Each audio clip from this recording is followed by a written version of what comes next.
When I got married, I didn't mention I inherited 4 houses from my dead mother. And trust me, I've never been more grateful for keeping that secret. Stick with me while I share my story, and if it touches you, don't forget to support our channel by hitting that subscribe button, dropping a like, and sharing it with the people you care about. I met Daniel Brooks at a friend's barbecue 2 summers ago. He was the kind of man who knew how to make everyone laugh, confident but not arrogant, or so I thought.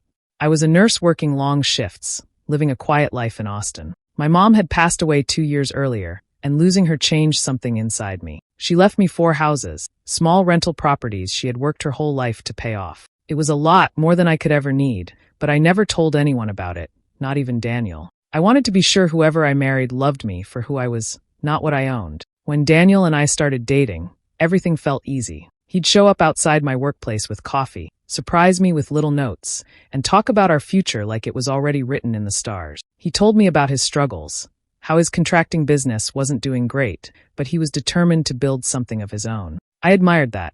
It made me want to support him, not because of his success, but because of his drive. When we got married, it was small and simple, just close friends and a few relatives. I wore a dress I bought on sale, and Daniel said I looked like a dream. For a while, I believed that everything was perfect. We rented a cozy house on the outskirts of town. I worked extra shifts, and Daniel picked up small renovation jobs. We were building a life together, or at least that's what I thought. Slowly, things began to change. At first, it was little comments. He'd ask why I didn't push for higher pay, or why I didn't dream bigger. He'd tease me about not knowing how hard it is to run a real business. It sounded like jokes, but there was a sting behind them. He started caring more about appearances, what car we drove, where we went out, how people saw us. One evening, I mentioned maybe saving for a down payment on a better place. He laughed and said, "You think we can afford that? You're cute." Something in me tightened. I didn't tell him I could buy 10 houses if I wanted to. I just smiled and said maybe someday. As time went on, Daniel became more demanding about money. He'd question every expense, even small ones. If I bought a new pair of shoes, he'd roll his eyes and talk about financial responsibility. It wasn't about the money anymore, it was about control. I tried to brush it off, telling myself marriage takes patience. But deep down, I started to wonder who I had really married. And though I didn't say it out loud, a quiet voice inside me whispered that my mother's gift. It didn't take long for things to change after the wedding. At first, it was small, almost unnoticeable things. Daniel started paying too much attention to how I spent money. If I came home with groceries, he'd go through the bags, checking prices and shaking his head at what he thought was waste. I used to think he was just being careful, but it slowly turned into something more. One evening, I bought a small cake for us after a long shift at work. I thought it would be a nice treat, but when he saw the price tag, he frowned and said, "You really think we need to waste money on that?" The way he said it wasn't about the cake, it was about control. I felt embarrassed and small, like I had done something wrong just for trying to bring a little joy into our home. He started making jokes about my car too, calling it that tiny nurse wagon. He'd laugh and say things like, "You should be lucky I'm not the kind of guy who cares about money. Some men wouldn't even look at you driving that." I'd laugh weakly, pretending it didn't bother me, but each comment chipped away at me. I noticed he liked talking about people who had money, especially women. If he heard about someone's wife inheriting property or marrying into wealth, he'd smirk and say, "Now that's a smart woman. She knows how to live easy." He'd always follow it up with something like, "Not that I care about that stuff," but I could hear the bitterness in his voice. He'd tell me about rich couples in his line of work, how those people know how to do life right. I started realizing how much he valued money, how he almost worshipped it. And every time he brought it up, a quiet wave of relief ran through me. I was so thankful he didn't know about the houses my mom left me. There was a moment that still sticks with me. We were driving home from a dinner with one of his friends, and Daniel started talking about how much the friend's wife's family was worth. "Imagine marrying into that kind of money," he said, almost to himself. Then he looked at me and added, "Don't get me wrong, babe. I married for love, but a little comfort wouldn't hurt." I smiled tightly, staring out the window, holding my tongue. At night, while he slept beside me, I'd lie awake and think about how different he had become. He used to hold my hand and tell me we could conquer anything together. Now, it felt like all he saw was what I didn't have, or what he thought I didn't have. Something inside me began to grow quiet. I stopped sharing little joys, stopped asking for things. I kept my words small, my steps careful. But deep down, I also started to protect something, my secret. Something in my gut told me to keep it hidden, to guard it like my life depended on it. And the longer I watched Daniel's true nature show, the more I knew that voice was right. Secret I'd kept might be the only thing that would save me later. In front of everyone, Daniel was the kind of husband people admired. He'd show up at family dinners with flowers in his hand, pull out my chair, and wrap his arm around me like I was his whole world. He'd compliment me in front of his friends, calling me the best thing that ever happened to him. People would smile and say I was lucky to have such a thoughtful man. I used to believe it too, but those moments had started to feel like scenes from a play, something he performed, not something he felt. When the door closed and it was just the two of us, everything changed. His voice would turn cold, his eyes distant. The man who laughed with me in front of others became someone who barely looked at me. He'd spend hours scrolling through his phone or pretending to work on his laptop. If I tried to start a conversation, he'd sigh or say he was too tired. I kept trying to fix things, cooking his favorite meals, asking about his day, but nothing seemed to matter. He only came alive when someone else was watching. One night, I came home early from my shift at the hospital. As I walked up the driveway, I heard Daniel talking on the phone. His voice was low,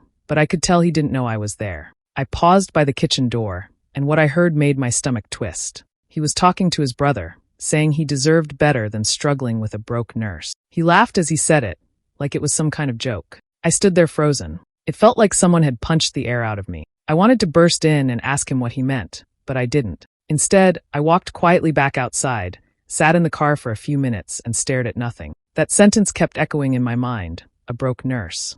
So that's how he saw me. Not as his wife, not as someone who stood beside him, but as someone beneath him. When I went back inside, he was already off the phone, smiling like nothing had happened. He asked me how work was, kissed my cheek, and said he'd been missing me. I smiled back, pretending everything was fine. My heart was breaking, but I wasn't going to show him that.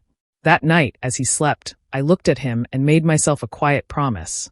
I wouldn't let him see me weak again. From that moment, I started observing him closely. The way he changed his tone depending on who he was talking to. The fake smiles, the sudden kindness when someone new was around. I realized every word he said in public was calculated. So I decided to test him. I wanted to see how far he would go if he truly believed I had nothing. I stopped offering to pay for little things, stopped talking about money altogether. I wanted to see what he would do when he thought there was nothing to gain. And in my heart, it started with little comments that didn't seem like much at first. Daniel began talking about how we should declutter the house, saying it was time to let go of old things. Most of the items he pointed at were things that had belonged to my mother, her paintings, her dishes, even a small rocking chair she used to sit in. One evening, he looked around the living room and said, "We should sell some of this stuff. It's just taking up space." I froze for a moment. Those weren't just things to me. They were pieces of her, pieces of my childhood. I told him gently that I wanted to keep them, that they reminded me of her. His face hardened, and he sighed like I was being unreasonable. "Emily," he said, "you can't live in the past forever. It's just clutter. We could use the extra cash." I told him no. That's when the argument started. He accused me of being sentimental and childish, saying I was holding on to junk. I tried to explain that it wasn't about money, but he just shook his head and walked away. From that day, something in our home shifted. There was no warmth anymore, just silence and tension. Daniel started staying out later than usual. He said he had extra work projects and that his business was finally picking up. I wanted to believe him, but things didn't add up. He'd come home after midnight, smelling like expensive cologne I didn't recognize. When I asked about it, he said he'd stopped for drinks with clients. His answers were always short, always defensive. One afternoon, while paying bills, I noticed strange charges on our shared credit card. Restaurants we'd never been to, hotel bars, and expensive gifts. My stomach turned as I scrolled through the list. I didn't say anything to him right away. I just sat there, staring at the screen, realizing that I was no longer confused. I was starting to see him for who he really was. I told my best friend Sarah about it over coffee a few days later. She frowned and said, "Emily, something's not right. You should look into it." She even offered to help me go through the charges or hire someone to check. But I shook my head.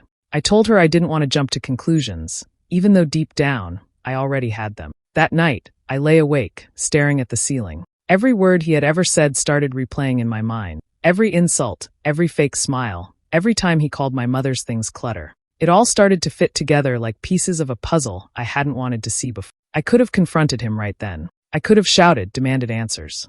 But instead, I decided to stay quiet. I wanted to know how far he would go if I didn't stop him. I didn't want to just react. I wanted to understand. So I started watching him closely, letting him think he was still in control. He didn't know it yet, but his lies were slowly building the trap he'd one day fall into. Already knew, whatever mask he was wearing wouldn't last much longer.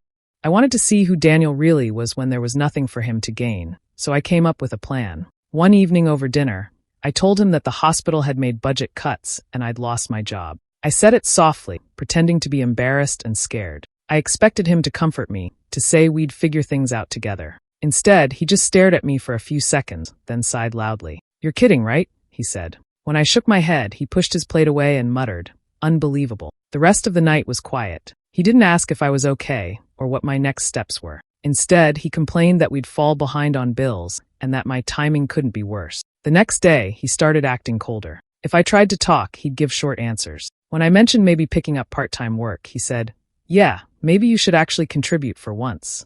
It shocked me how quickly his kindness disappeared. A few days later, I overheard him on the phone again. He was talking to someone, probably his brother, and said, "I don't know how long I can keep dealing with her. She's got nothing going on now. Maybe she should just move in with her dead mom since she's so useless." The words hit me like ice. I stood there in the hallway now. He didn't even lower his voice. He didn't care if I heard. That night, I packed a small bag. I didn't tell him where I was going. I just said I needed space to think. He barely looked up from his phone and muttered, "Whatever, do what you want." I drove for almost 2 hours until I reached one of my mother's houses, a quiet lakefront property she had loved. It had always been my favorite, surrounded by tall trees and the sound of water against the dock. When I got there, I unlocked the door and stepped inside. The air smelled like cedar and memories. I sat on the floor, still in my work clothes, and cried until there were no tears left. It wasn't just the words he said, it was what they meant. Everything between us had been a lie. I realized that the man I married never loved me. He loved the version of me he thought he could control. As the night grew darker, I sat by the window watching the reflection of the moon on the water. I thought about my mom and how she always told me to trust my instinct. I finally understood why I had kept my inheritance a secret. Something inside me must have known this day would come. By the time the sun began to rise, I had made up my mind. I wasn't going to cry over him anymore. I wasn't going to beg for love from someone who didn't have any to give. He wanted a woman he could use, not a partner. And now A few days after I left for the lake house, Daniel started texting me like nothing had happened. His messages were short and polite, pretending to care about how I was doing. I replied the same way, calm and distant. I didn't want him to know that I was already watching him closely. Something told me he wasn't just angry or frustrated, he was hiding something. One evening, while checking our shared email for bills, I noticed a strange notification from one of his social accounts. It was a message from a woman named Madison.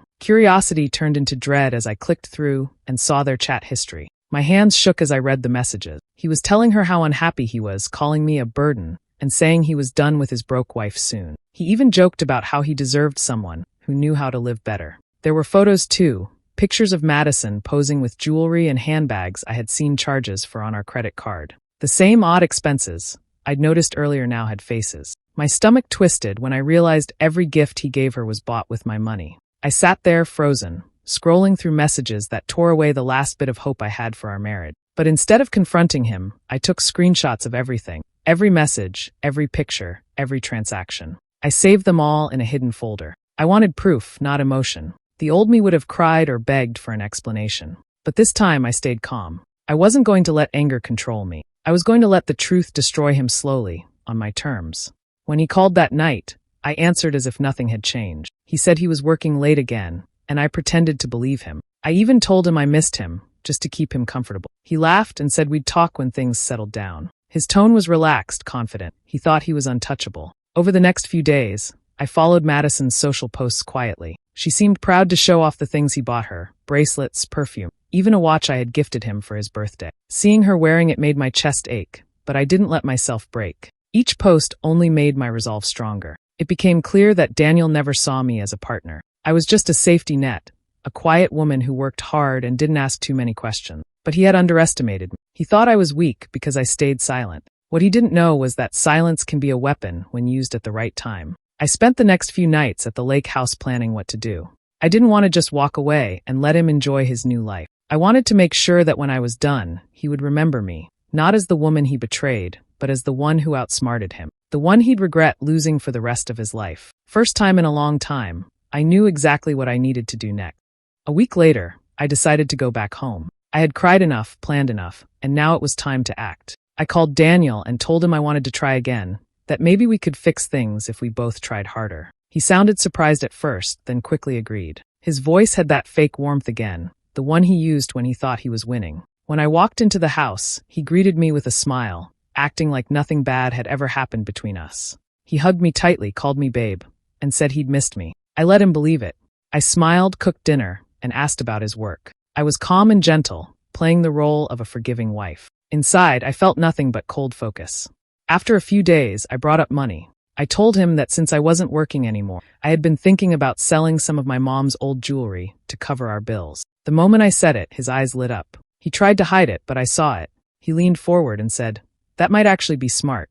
I could even help you find someone who'd pay a good price." I pretended to think about it, nodding slowly. "That would be great," I said. "I just want to get through the next few months until I find another job." He smiled, kissed my forehead, and told me not to worry, that he'd handle it. In that moment, I knew I had him exactly where I wanted him. What he didn't know was that, while I was pretending to rely on him, I was meeting with a lawyer behind his back. My lawyer was calm and professional, but when I told her everything, about the cheating, the lies, the secret inheritance, she looked at me with quiet respect. "You're doing the right thing," she said. Together, we worked on paperwork to protect everything my mother had left me. I transferred the deeds of all 4 houses into a trust under my mother's name. It meant Daniel would never have any legal claim to them, not even if we were still married when I filed for divorce. I signed every document carefully, feeling stronger with each stroke of the pen. Back at home, I played along like nothing was happening. I let Daniel think I was still fragile and grateful for his support. He'd call people and brag about how he was helping me manage things, how he was taking care of his wife.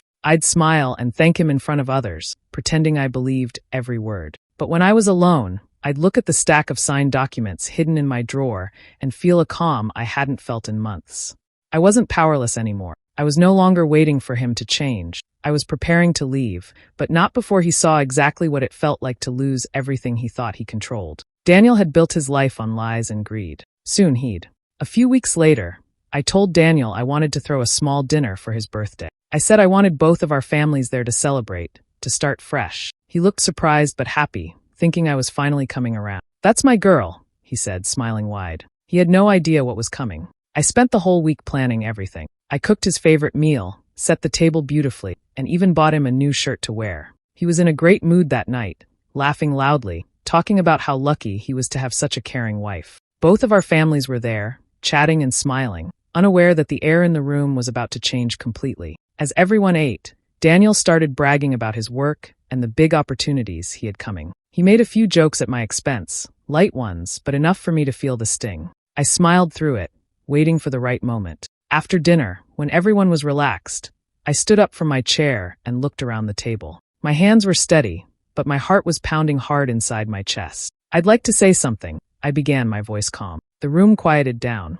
Daniel looked at me, still smiling, not knowing he was seconds away from losing everything. "First of all, happy birthday, Daniel. I really did want to make tonight special. But there's something I need everyone here to know, something I've been keeping to myself for a while." I turned to him. "I know about Madison." The smile dropped from his face instantly. The room went completely silent. "I know about the messages, the late nights, and the gifts you bought with my money. I've seen everything." His mother gasped, and my father-in-law's fork fell onto the table. Daniel's face went pale as he opened his mouth, trying to speak, but no words came out. I took a small folder from my bag and placed it on the table. "These," I said, "are copies of every message, every receipt, and every charge. I thought you might like to see what your definition of love looks like on paper." He looked at the folder but didn't touch it. His hands were shaking. Then I took a deep breath and said the part that ended everything. "I also want you to know that I've already filed for divorce. And before you start thinking about what you might get out of it, don't bother. Every property, every dollar, and every asset you thought you'd get from me was never yours to begin with.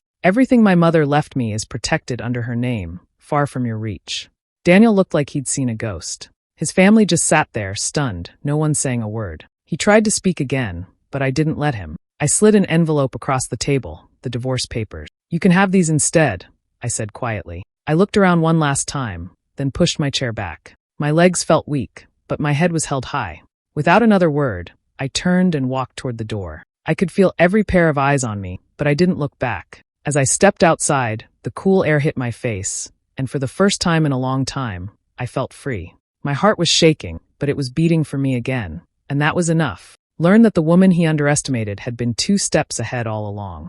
After that dinner, everything changed. Daniel's family could not believe what they had heard. His mother, who once defended him in every argument, refused to even look at him. His father called him a disgrace, saying he had shamed the family. His siblings stopped talking to him altogether. The truth had spread quickly, and everyone now knew who he really was. The man who once tried to control everything suddenly had nothing left to control. Madison disappeared almost immediately after the dinner. As soon as she found out Daniel had no money and no future to offer, she blocked him and deleted every trace of him from her life. The expensive gifts she used to post pictures of were gone, and so was her fake love. Daniel tried reaching out to her, but she didn't respond. He had built his whole world on lies, and one by one, those lies collapsed around him. A few days later, Daniel tried calling me. First it was one message, then 10, then dozens. He begged for forgiveness, saying he didn't mean to hurt me, that he was just stressed and confused. He said he wanted to start fresh, that we could make things right. But I didn't reply.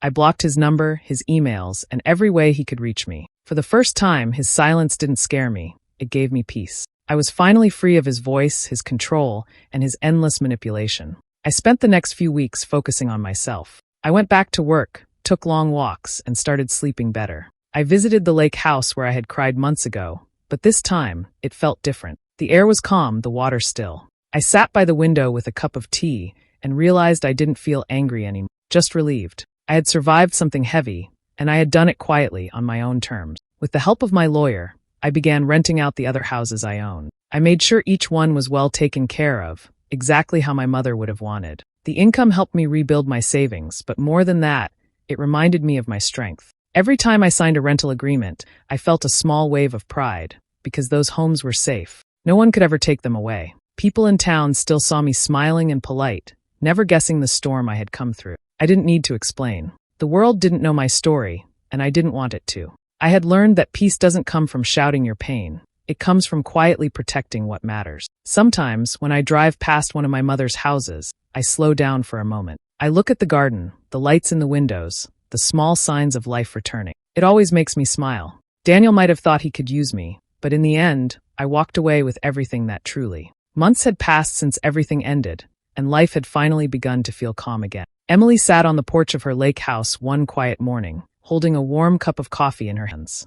The sun was rising over the water, painting everything in soft gold. The same place where she had once cried and felt broken now felt peaceful and safe. She watched the gentle ripples on the lake and breathed in the cool air, feeling something she hadn't felt in a long time, contentment. The silence no longer felt heavy. It felt comforting, like a friend who had been waiting for her to come back. For so long, she had blamed herself for keeping her inheritance a secret. She used to think that hiding it made her dishonest. But now, she understood it differently. It wasn't deceit. It was survival. If she had told Daniel about those houses, he would have used them, twisted them, and maybe even taken them. Keeping quiet had been her way of protecting herself and what her mother had left behind. She thought about her mother often. Every corner of the house reminded her of her kindness, her strength, and her quiet wisdom. Her mother always said, "Not every truth needs to be spoken, especially to those who won't honor it." Back then, Emily hadn't really understood what that meant. Now she did. Her mother's legacy wasn't just about the 4 houses or the money they brought. It was about resilience, independence, and knowing when silence was strength. Emily opened the windows and let the morning breeze fill the room. The scent of pine trees mixed with fresh air drifted in. She felt light, almost weightless. She didn't need anyone to validate her choices anymore. She had made it through heartbreak, betrayal, and loneliness, and come out stronger. The pain had changed her, but it hadn't hardened her heart. It had only made her wiser. Sometimes, when she looked back, she could still hear Daniel's voice, his lies, his empty promises, but they no longer had power over her. He was just a chapter she had finished reading. What mattered now was the new one she was writing, quietly and steadily, with peace as her main goal. She whispered softly, almost like speaking to her mother. Sometimes silence isn't hiding. It's protecting the peace you'll one day need to rebuild your life. The words felt right, like a truth she had carried all along, but never said out loud. As the morning sun climbed higher, she smiled. She didn't need revenge or closure from anyone else. She already had it. Her strength, her freedom, and her mother's love had carried her through. The 4 houses stood as a reminder, not of wealth, but of wisdom. Emily took another sip of her coffee and closed her eyes, feeling the warmth spread through her chest. For the first time in years, she felt completely free, grateful not only for what her mother left behind, but for the strength she had discovered within herself. Mattered, my mother's legacy, my dignity, and my peace.